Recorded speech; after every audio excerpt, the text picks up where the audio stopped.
E aqui nos estúdios da 98 News, nós recebemos o engenheiro José Cláudio Nogueira Vieira, diretor da Clã Sustentabilidade e vice-presidente da Sociedade Mineira de Engenheiros. Tudo bem, José? Seja bem-vindo ao Olho do Furacão, porque as coisas mudaram aí nos últimos minutos, né? Tudo bem? Boa tarde. Boa tarde, tudo ótimo. O Furacão tá de nível 7 aí, incrível agora. Vamos ver o que vai acontecer. Quero começar essa conversa perguntando justamente sobre esses vetos do presidente Lula. São 63 aí, de 400 dispositivos, era o que estava sendo ventilado, tem surpresa, mudou muito em relação ao que estava sendo tratado no início. Qual a análise a fazer?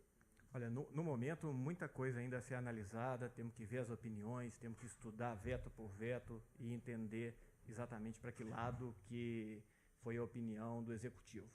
Mas, numa primeira análise, parece que já descaracterizou bastante a legislação.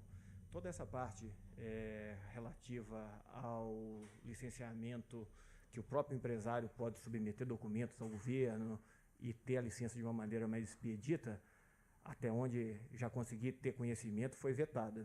E no meu modo de entender, no modo de entender de engenharia, um modo de entender mais objetivo, rápido e em pró do desenvolvimento econômico do país sustentável, nos parece que não é bom ter havido o veto desses dispositivos da lei, porque começa a voltar um processo muito burocratizado e começa a haver uma desconfiança em quem está prestando as informações. Posso trabalhar um pouquinho mais esse assunto dizendo que a base de uma legislação, qualquer que seja, a antiga, a nova ou uma outra que possa vir, é a boa-fé de quem está trabalhando na legislação, tanto no órgão ambiental, tanto do empresário que está propondo ali ser licenciado por qualquer questão. Se no momento você já acha que ele vai apresentar informações erradas e que não é possível acreditar nele, toda essa boa-fé cai. E não adianta a gente ter uma lei ultra restritiva que não acredita em ninguém.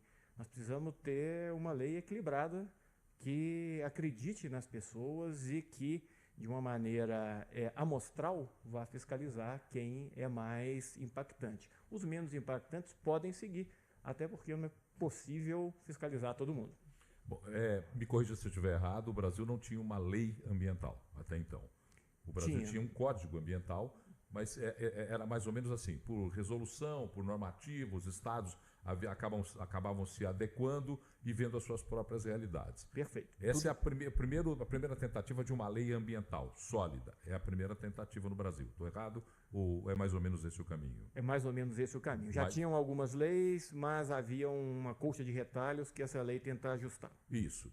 Por conta dessa colcha de retalhos, pelo que eu observo, há uma confusão de comunicação e informação. Essa lei ela não interfere, por exemplo, naquilo que já está consolidado, como preservação de biomas, como preservação das águas. Isso já está consolidado. Essa lei ela é um regramento para facilitar os processos de licenciamento ambiental. Só que eu tenho percebido um equívoco de comunicação e de interpretação. Me parece um pouco ideológico, me parece um pouco contaminado.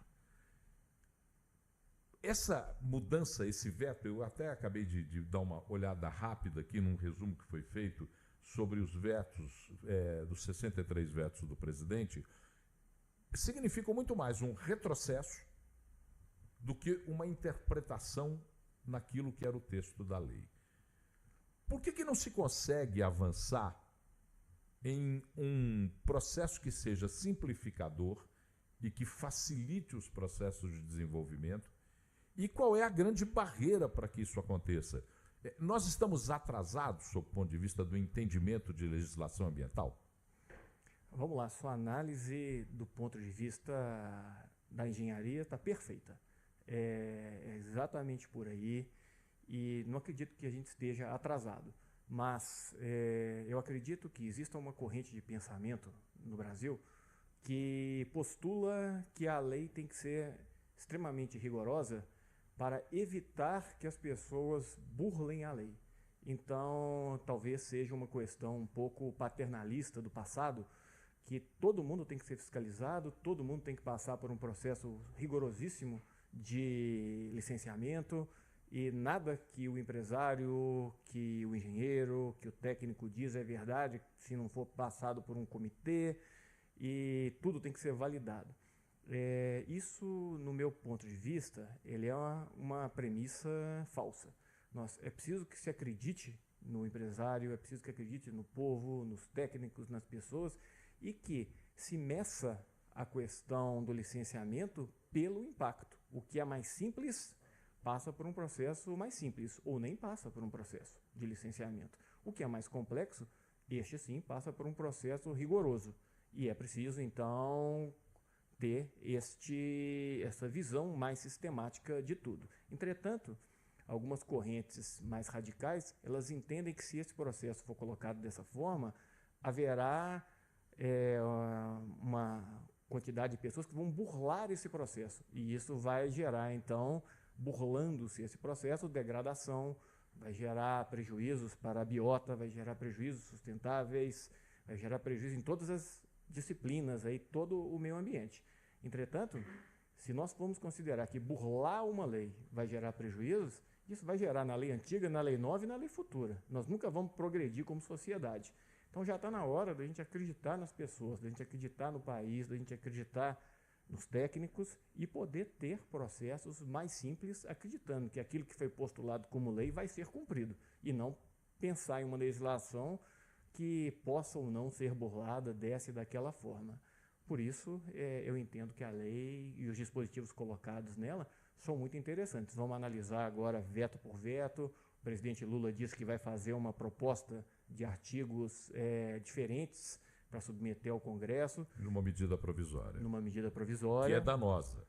É perigosa. Pode ser. Vamos entender, vamos ver o que vai vir e vamos enxergar também se o Congresso vai derrubar ou não o veto do Executivo. Isso é muito importante, e cenas dos próximos capítulos. Entendo que houveram muitos vetos.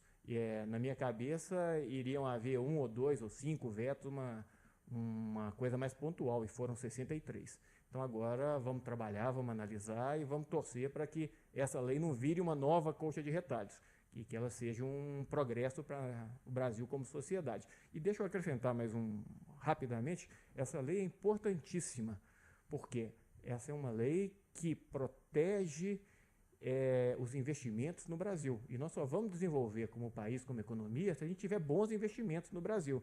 Para termos investimentos, o que a gente tem que ter? Segurança. E é preciso, então, de uma lei que dê segurança, uma lei pragmática, uma lei objetiva, para que a gente tenha segurança para o empresário investir. Sem segurança, com prazos dilatados de licenciamento, se a gente não souber como é que isso vai para um lado ou para o outro, como é que passa, o empresário não investe. E o Brasil dá ré. E a gente quer ir para frente, obviamente. Nós estamos na reta final. Uma observação. Primeiro, quando eu digo que uma medida provisória é danosa, é porque, no meu conceito, como jornalista, como observador, até como cidadão, toda medida provisória é danosa. Eu não acho que seja adequado se governar por medidas provisórias. Mas eu tenho 3 pontos a destacar desses vetos. O licenciamento por adesão e compromisso, o artigo 22 que foi vetado, a dispensa automática de licenciamento, os artigos 8, 10 e 11, e a delegação às unidades federativas, que para mim é o grande entrave da inteligência, nos artigos 4 e 5. Esses 3 artigos, eles derrubam completamente a alma da lei. Como Perfeito. fazer para recuperar isso? Derrubando o veto. Perfeito. Esses aí, toda a nossa conversa gerou em torno disso. Se não se acredita que vai ser feito de uma maneira correta, não adianta ter lei. Não precisamos ter a legislação. Então, os vetos foram exatamente nos espaços onde há credibilidade dos técnicos, dos empresários, etc. E, então, entendo que esses vetos são um retrocesso. Devíamos prosseguir com esses artigos, e para isso vamos ver se o Congresso vai derrubar o veto ou não, ou o que vai vir proposto na medida provisória, que também entendo, como você, não deveria ser dessa forma. Nós temos o Congresso para discutir, para ouvir a população, são nossos representantes que estão lá nos representando e discutindo as nossas ideias, e não uma medida provisória presidencial, uma medida unipessoal, se eu posso dizer dessa forma, do Executivo, organizando uma questão que já foi discutida no Congresso e que nos representa de uma maneira muito mais completa do que numa medida provisória. Você está de parabéns. José, você falou sobre essa possibilidade de derrubada dessa MP. Como representante aí da Sociedade Mineira de Engenheiros, do Clã Sustentabilidade, vocês já se articulam para, de alguma forma, tentar ir a Brasília, levar esses pontos de vista que você colocou aqui para a gente, para que tenhamos uma mudança no que foi sancionado hoje pelo presidente Lula? É um assunto que vai começar a ser discutido agora. O momento é muito difícil, porque temos outras pautas muito importantes que estão aí circulando, as situações com os Estados Unidos, tarifas, dentre outras políticas que não vêm ao caso no momento. Entretanto, a gente tem que tomar muito cuidado para que essa pauta do licenciamento ambiental, que é tão importante, não fique diminuída se comparada com essas outras. Então, vamos ter agora que estudar tudo isso muito bem, nos articular e, eventualmente, ir a Brasília, conversar com os deputados mineiros que estão à frente disso, os deputados do agro, os deputados ambientalistas, com todos os envolvidos, para que a gente ache um equilíbrio, né? O ESG, o I, não de environmental, mas de equilíbrio que nós precisamos alcançar nessa legislação. Engenheiro José Cláudio Nogueira Vieira, diretor da Clã Sustentabilidade e vice-presidente da Sociedade Mineira de Engenheiros, repercutindo com a gente aqui no meio-dia em pauta a sanção do presidente Lula ao projeto que muda regras do licenciamento ambiental, com vetos de 63 dos quase 400 dispositivos. José, muito obrigado pela presença e até uma próxima oportunidade aqui na 98 News.